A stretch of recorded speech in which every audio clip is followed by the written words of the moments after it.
Welcome to episode 2 of the SAAB 900 exterior restoration project. Here with us today is the SAAB 900, which identifies as 002951. This particular automobile has seen a rather good life and has been well cared for. It has been brought to me to refinish the exterior in its original azul blue. It's an interesting color. It's kind of a gray blue with a purple tint. The body of this car has very little to no rust damage.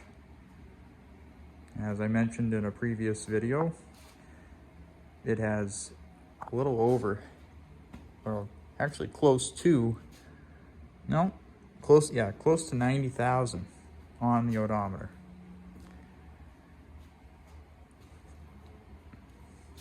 So, this side of the car has not been touched.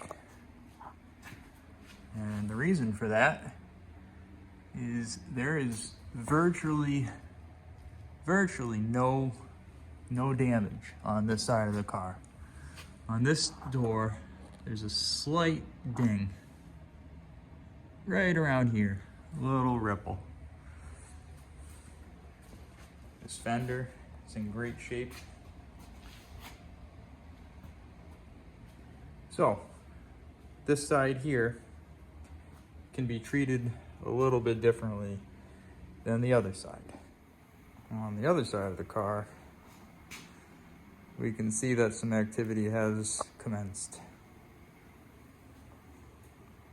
So on this side of the car, if you look back in a previous video, and I'll put a comparison, little bit of dent action going on there. I know I saw another dent in this door. Oh yeah, there it is. There was quite a bit of damage. Mainly this panel here.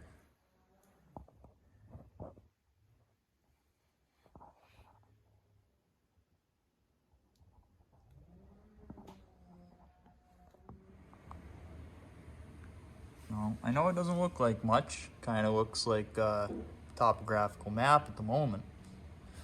We're not done here. This was a significant amount of damage where this had been pushed in. When I come back to here, you can see outlined in blue, so I can't find it. There was a pretty good dent right there. You can still see a trace of it. On top here, you can see there was a dent right there. And then when you get down to the upper beltline molding, there was, significant dent action going on there. Towards the rear, there was also a significant dent here. So that's good enough for what we're going for.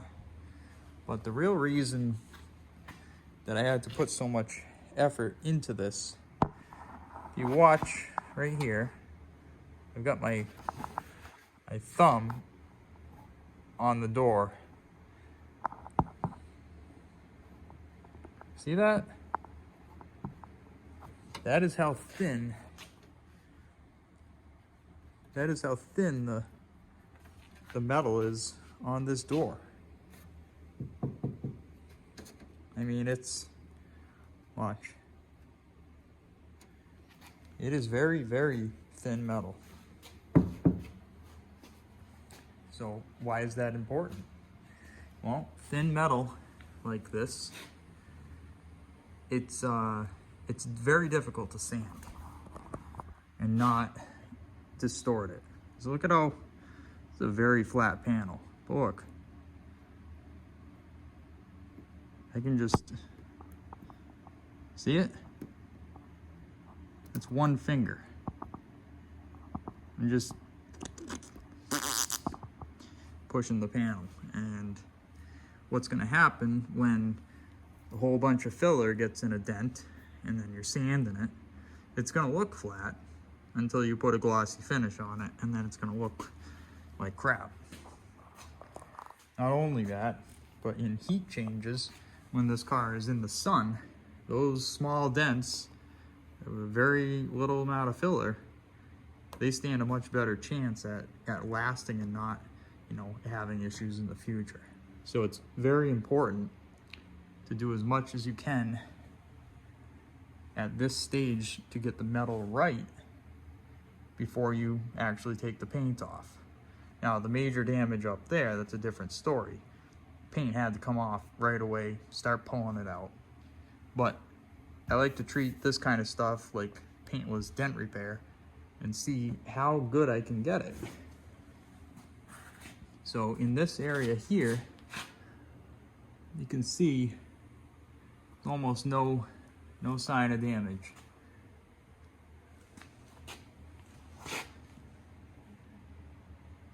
There's a dent right there.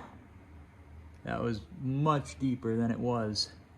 Unfortunately, there's a bar behind the panel there, reinforcement, you know, crash bar. So it's very difficult to get in behind there. But I'm happy with that because it's, you know, less than a penny thickness. Now, in order to get to all the damage and actually get this door as straight as possible, you can still see a tiny wave right there, but that will actually sand flat. I had to remove the upper and lower belt molding. So, due to the extent of work, doors had to be emptied to be able to get to the backside. And with a car of this vintage from the early 80s, these are not like the cars of the 70s where you have, you know, kind of everything bolts together. These are more like it goes together and it was meant to stay together. So everything has this type of clip with a one-way tooth, and they can be very challenging to take apart.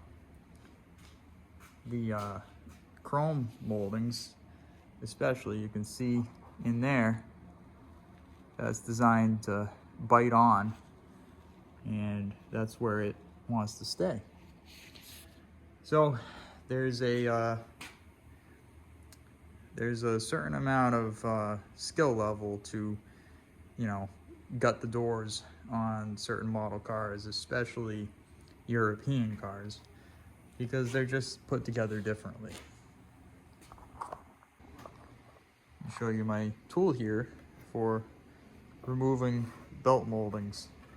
Just a piece of welding wire and then two things to hold on to it, and you sneak it behind the molding and saw back and forth carefully, and it'll glide along the paint and it'll cut the adhesive on one side or the other. Once you've got it free of the door, you can peel the two-sided tape, which I have accumulated quite a pile right there. Now, these are the upper moldings. You can see that they had like a kind of metallic finish to them. So they've been taken off and they're cleaned up, ready for reinstallation. They'll get a piece of two-sided tape down the whole length. Now, certain ones actually needed, you know, some repair because they cracked. There's a crack there. So I've carefully glued them together with super glue And these will be either reinstalled or replaced with a new material. But it's a good idea to label them and store them as good reference. See, this one here is actually missing its end, but that's all right. For the most part, they're there. So when something like this is taken apart, it's important to do the prep work now for reinstallation, because, you know, even though this is getting a new paint job, it's not important to be focused on paint at this point. It's more important to get the car clean, get everything repaired that needs to be repaired, get all of the pieces that need to go back on the car taken care of, figured out, cleaned, whatever needs to happen to them. So pieces like this that live here, all the surfaces have to get clean, because that's what they looked like. So this will need a bit more, but a good way to do that is just a light mixture of Dawn dish detergent, spray it on, a little bit of brush action, and then blowing it off with compressed air. So as you can see here, this is what's behind all that. And here's the wheel arch, and you can feel it in your fingers. It's like a oily, kind of waxy mixture. So theoretically, you could tape up this, sand up to it, and then paint. But what's going to end up happening is there's going to be either poor lamination at the edge, and you're going to get peeling, or it's going to fisheye all of this, and you're going to have a lot of work to fix it that was totally unnecessary, when it's actually less time to remove the pieces, sand everything correctly, clean it all, and then reinstall. So when you're taking off adhered badging, it's important to note the position, take a picture, and then remove. As you can see down here, we got 5 1/4 to the bottom edge, to the bottom of the door. Now, these doors don't align perfectly, so before I go further, I'll actually make marks on the back side of each door to keep good reference. You can see there the original color and finish of it. So, highlighted in blue, these are some rust pits that are, those are going to need some work to get those to not come back. There's another. There's another. There's another. There's another. And there's another. So we're moving right along here. Passenger side is going to take the longest to do. The corner marker here kind of comes right to the edge of this, so does this valance. So easier than struggling with that is to just remove the headlights, get the battery out of there. Inside of here, all the pinch welds where the battery lives, they all need to be cleaned out,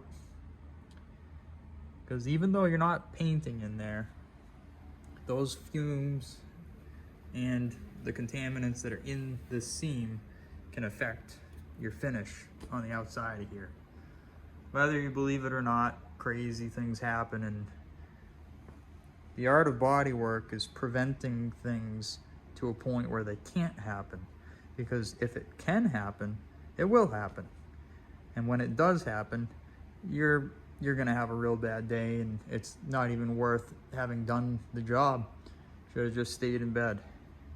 All right, SAAB Tech Tick. These live here.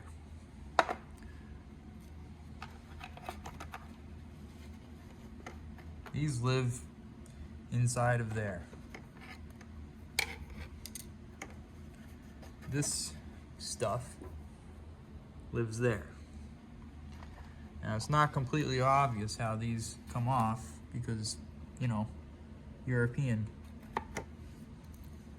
In order to get these off of here, you need to slide this very carefully, one side or the other, and then very carefully with minimal marring, get under it, pop it out in this area, and it'll come clear, and you've got Phillips head screws behind it.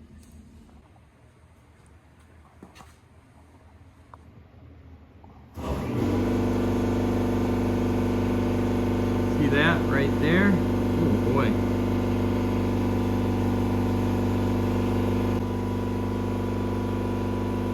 Still got some work to do on this door here. Let me set up the time lapse and we'll see what we can do.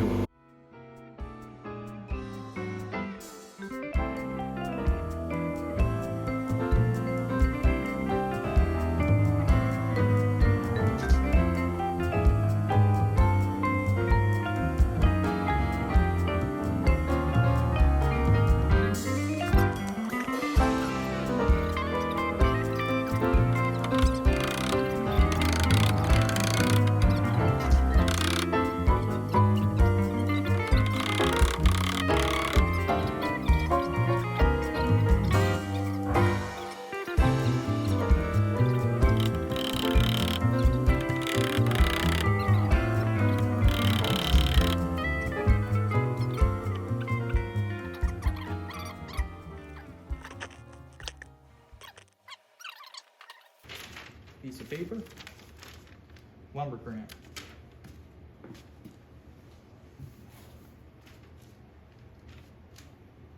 Put the paper on here, take the lumber cramp,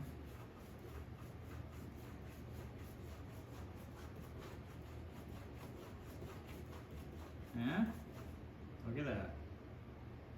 Here, I'll show you because you probably can't see. Still low. So yeah, there's space for filler, but I think that I can get that. Now I'm going to take the lumber crayon and then go directly on here.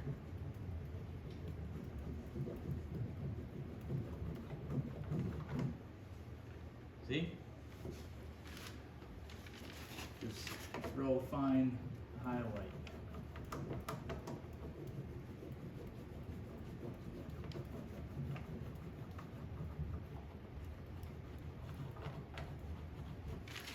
And we'll see if we can bring that up just a tad more.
All right. Next tool for the job is a slapper. I'm going to be putting this on the inside of the panel, and I'm just going to try and planish it a little bit. You know what? Get over here.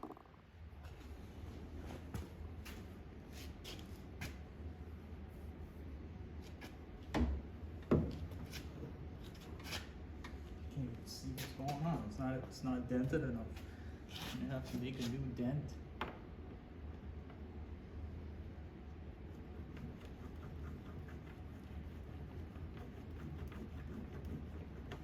Those high spots that just developed there, I think by taking those out, I might be able to raise this just a bit.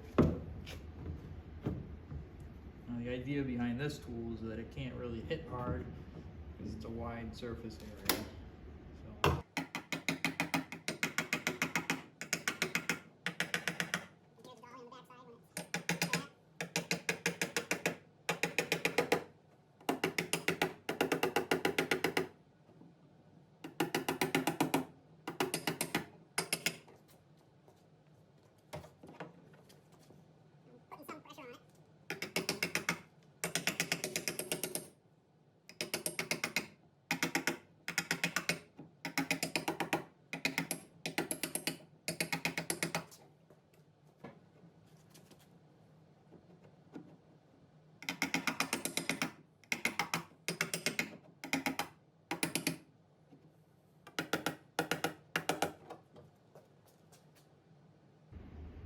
About as good as I can do, I believe.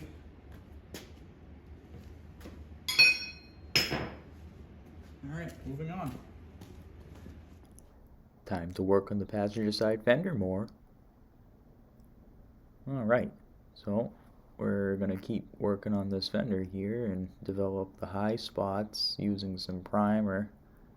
And I'll periodically sand to see what's going on. Ooh, look, it's a polar bear. This upper area here definitely has some extra metal, and it's just it's still kind of a mess, but we're gonna make something of it, and I'm gonna show you some strategies that are gonna help do that and fix the mess.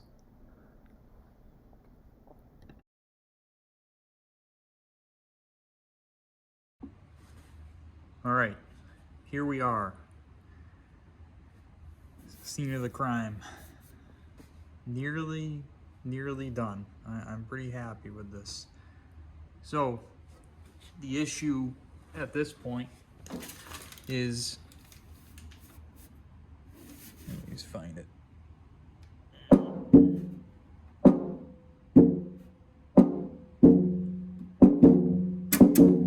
That's the issue. So what are we gonna do about it? Well, it's best I try and explain. Here's our fender, right? And we've done a bunch of hammerizing on it. They've got some extra material, and it's flipping one way and the other.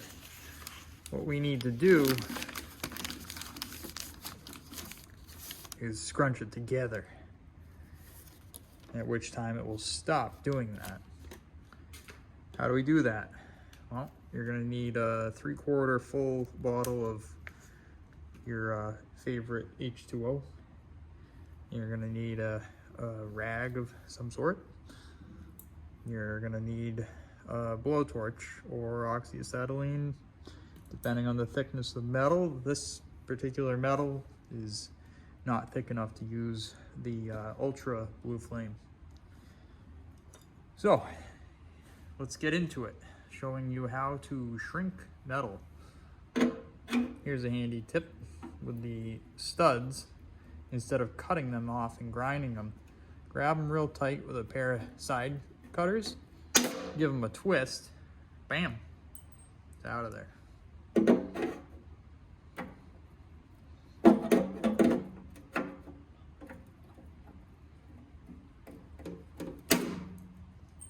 Just like that.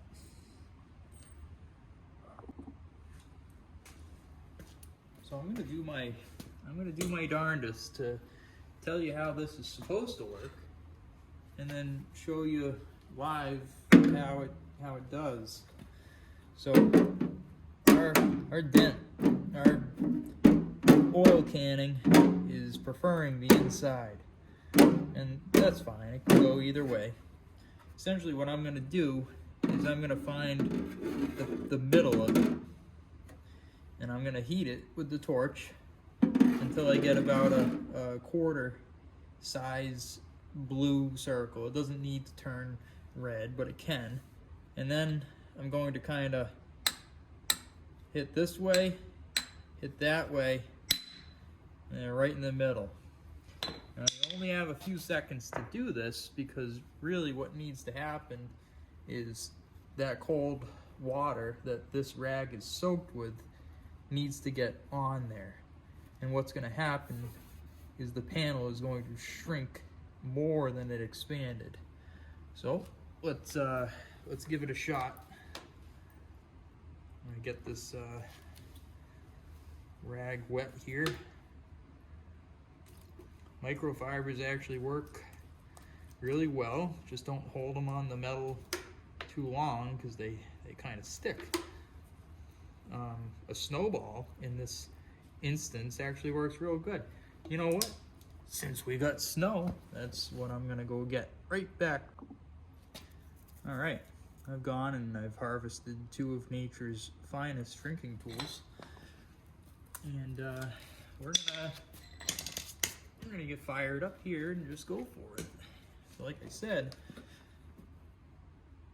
where is the point? Right here and right there. You can tell because it'll go, see, I can't, it's much harder to push it there than it is to push it there.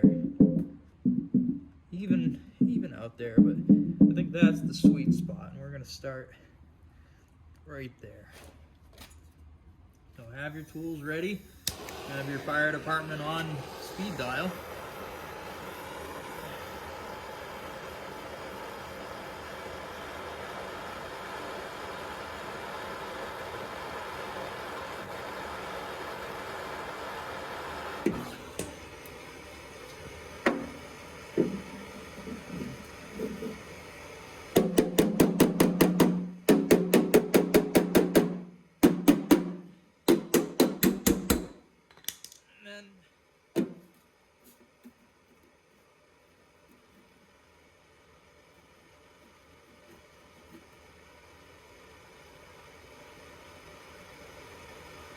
Yeah, hold it on there longer than you think you should. It's still going. Alright. So we got some of it.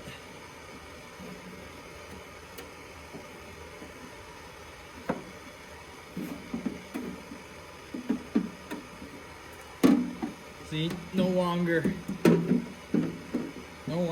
is it springy. So it looks to me like it moved in this direction. So I'm gonna do a shrink right here now.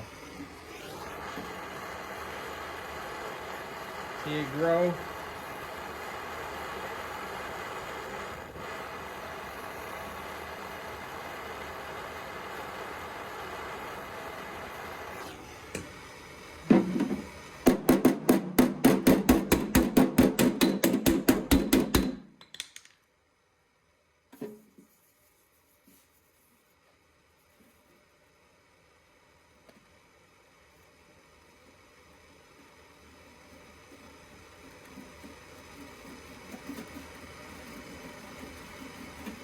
Seems crazy to do this because you kind of screw up your work, but I'm telling you, it's got to be done.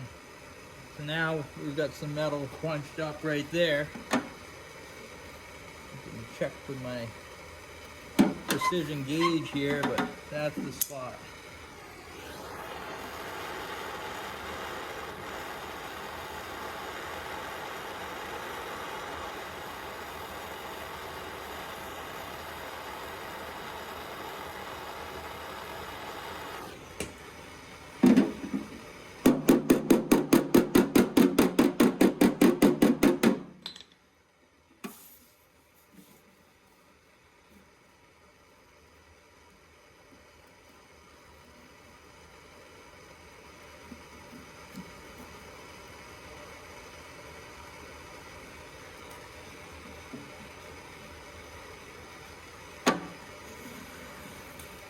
now we've got actually a dish right there. So I'm going to reheat that area.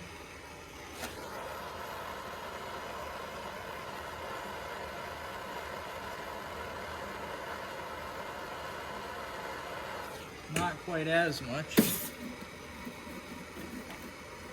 just give it a cool.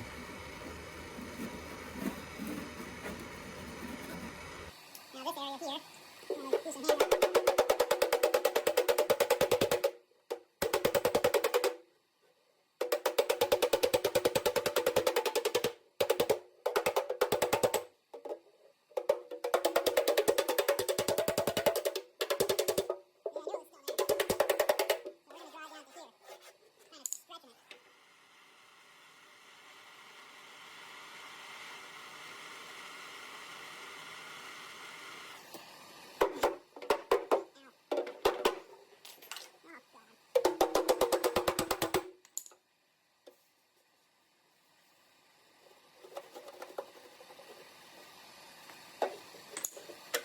Alright, got a nice low spot there now.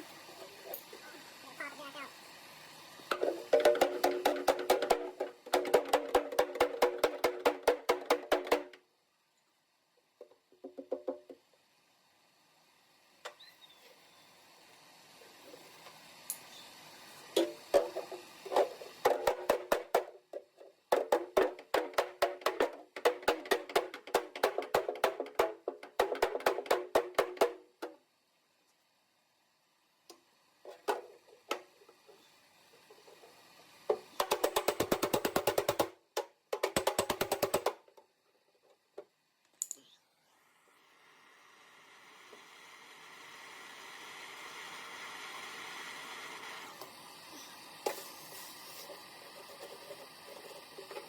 What I just did there, I created the tension by popping it out, and then I cooled it, and it'll shrink.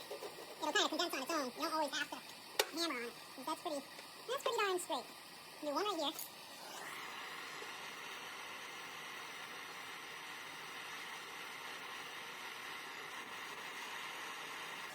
And that's gonna suck the metal over this way. Well, looking pretty good here. I reckon that's the spot.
That tool broke.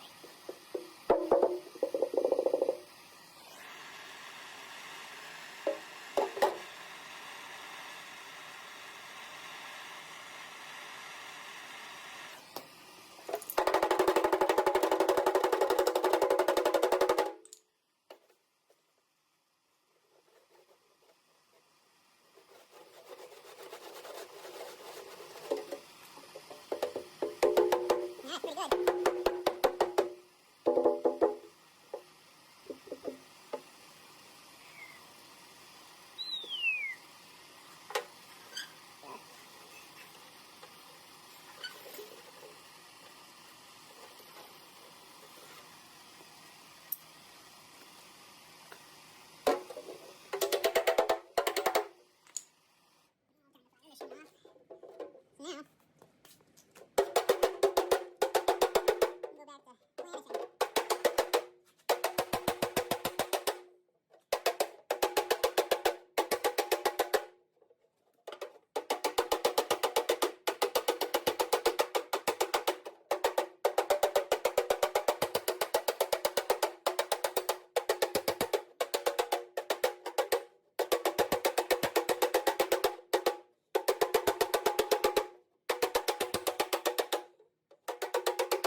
whole panel is supposed to have a little bit of a crown. So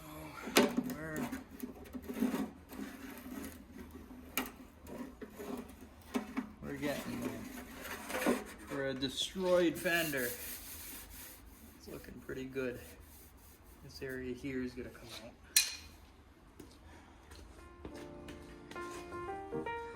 All right.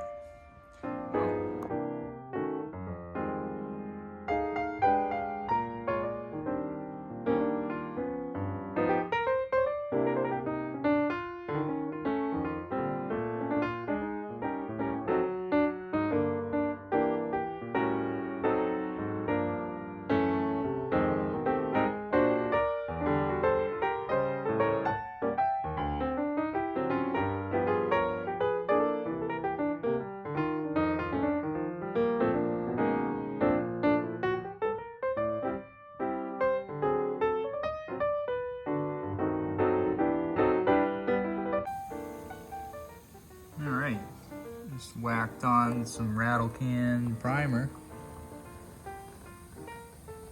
Pretty darn good. You know, for a fender that was otherwise gone, it's getting pretty darn close, and that's a lot less filler than it would be. You hit it with some sandpaper after this dries, and we'll tune it up just a little bit more. I'm satisfied with that. Looky there. Ooh-wee. It's about as good as I'm gonna get it, because any more than that and we're just going for trophies. You can see the reflection in it.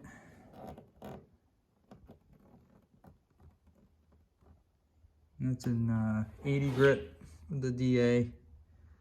So this is the old school way of doing it. This is very thin metal.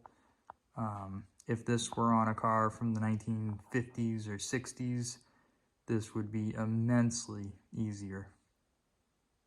Way easier? More easier.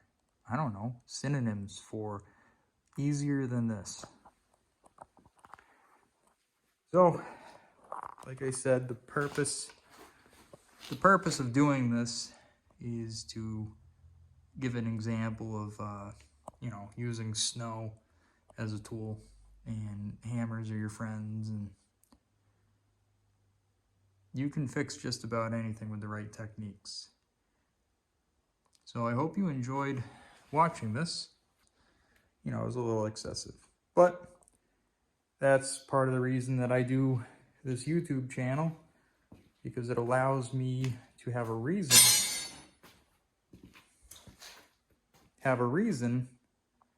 to do excessive quality for certain customers, so that I can put it into video form and educate others and share the deep dark secrets of this industry.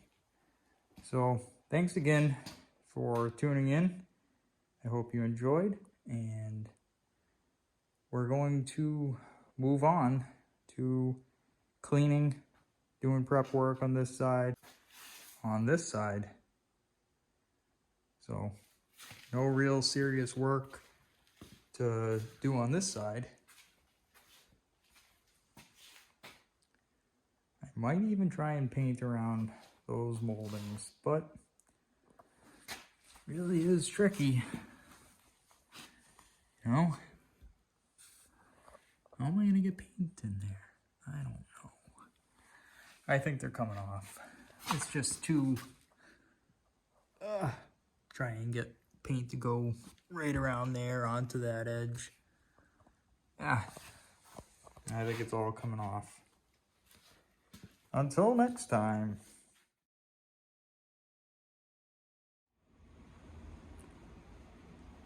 Well, we're at the beginning of the end, midway part through a certain very important step.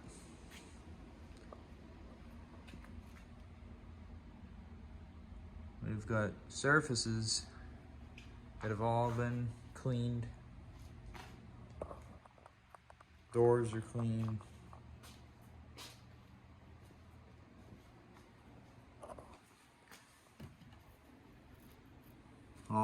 that's clean.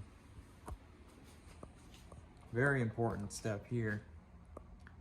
All of the parts are clean, organized.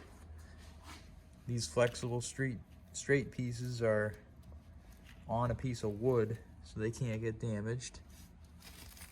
Door panels are wrapped. Underneath here, you can see the glass. The glass is in foam. These are taped to each other. And watch this. Oh yeah, this is important. So that's all the components that go to the doors, all the pieces of trim. Everything's labeled, bagged, ready to go.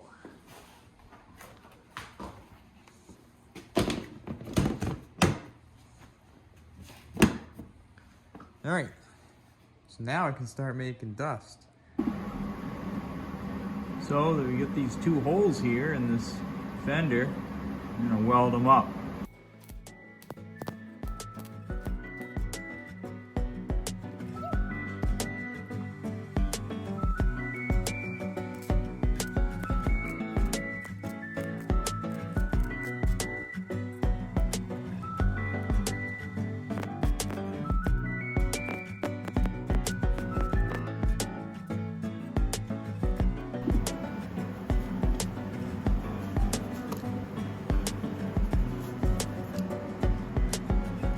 My preferred tool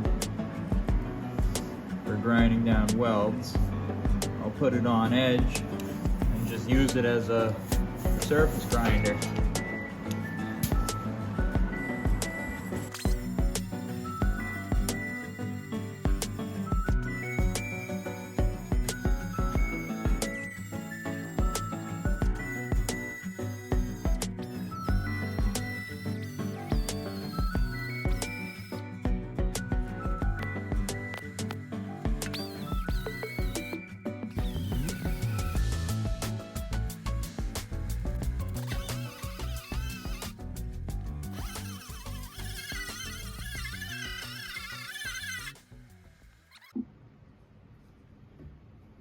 All right, well,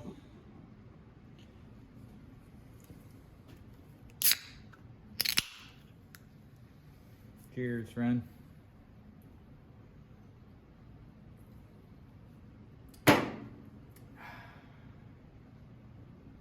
Time to get some filler on this here. The panel of doom. So it's as straight as it needs to be. It's gonna take some filler, but we're not going for trophies. We're going for a good quality, long-lasting repair so that the process of painting the car is not anybody's waste of time. Excuse my reach, sorry. You know what?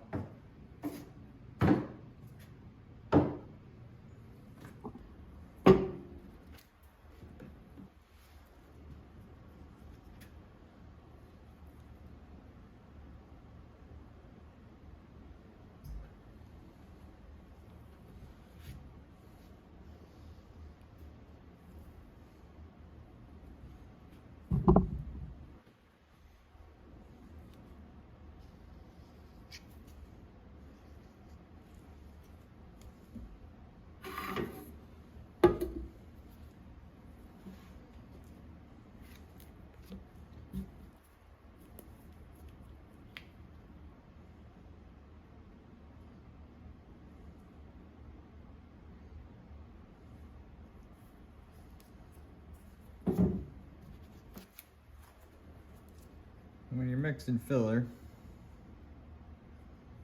you want to quickly get the hardener evenly distributed.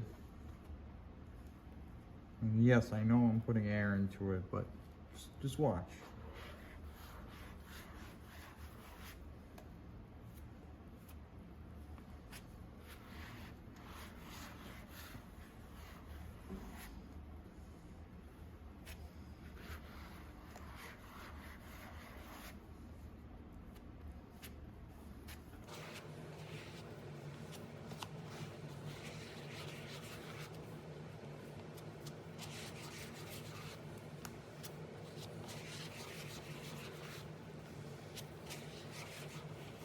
Alright, now we've got no... air, you kind of roll it like a wave, and that actually mixes it. Doesn't look like you're doing a lot, but you are.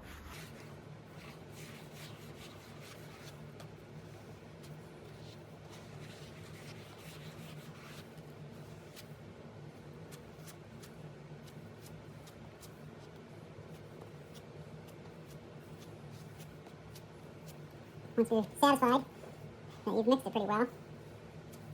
You're gonna want to wipe your blade, because if there is unmixed filler, that's where it's gonna be.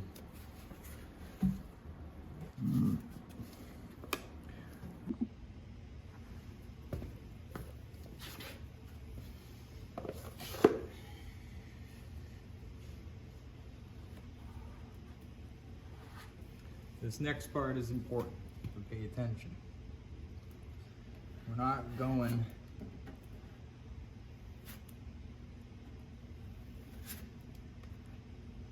we're not trying to build this first application.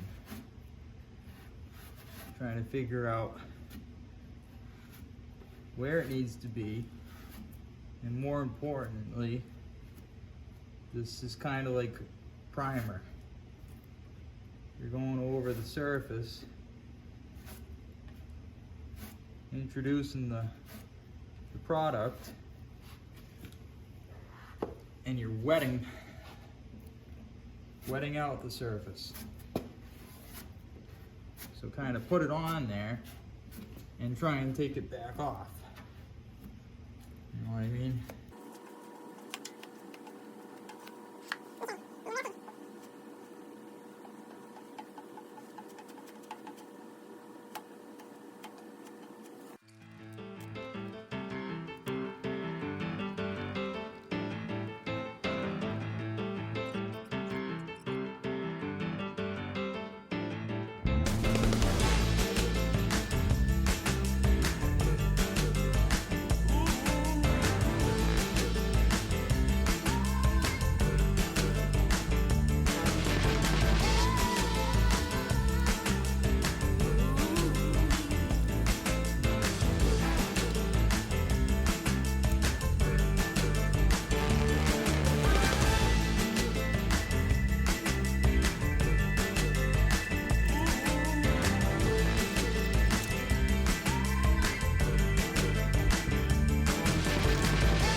Like I said, you want to put more than you think you need. Most of it's going to end up on the floor. Well, we're looking real good here.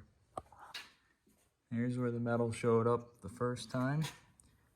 So I'll keep sanding on the back here until I see metal, because I know that that's pretty true. And then I'll just bring it together.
Well, I just sanded, as you can see on the floor, a whole bunch back off. Once you get it pretty close, you're going to want to use some guide coat of the aerosol flavor, and you can quickly see how straight the panel is.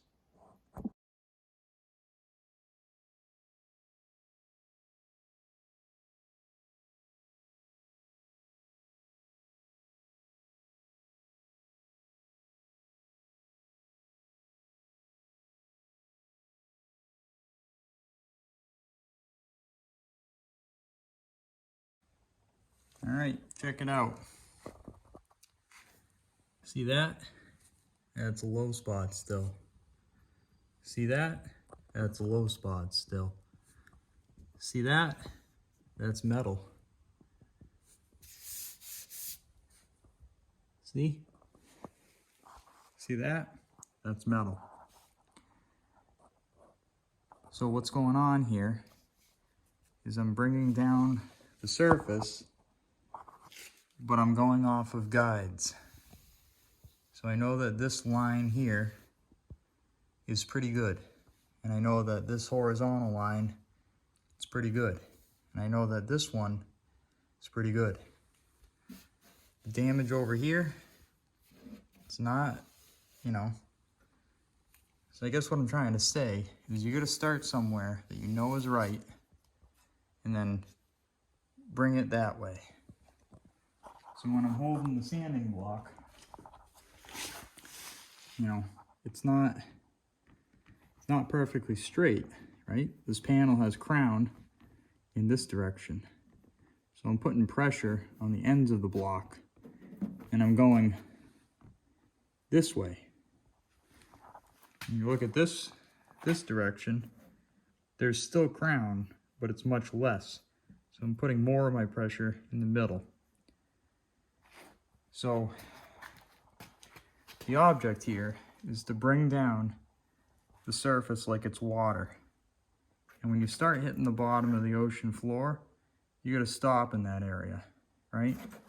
So this block, basically its job is to sand, get to level where you're not gonna go any further. And then you go to somewhere that you haven't sanded, and you match it, and you just continue on. So it's bringing everything down together that makes a panel straight. If you just sand in one spot and then switch to another, then you lose reference. You need to keep reference of what's good and move on.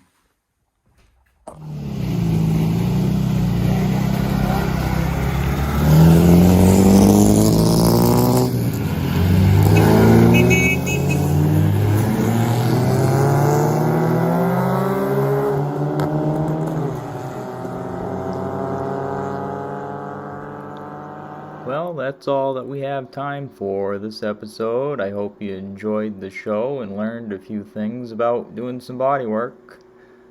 You know, it takes a lot to bring the old fellers back to life, but it's worth it in the end because they're just such a special car. Cheers.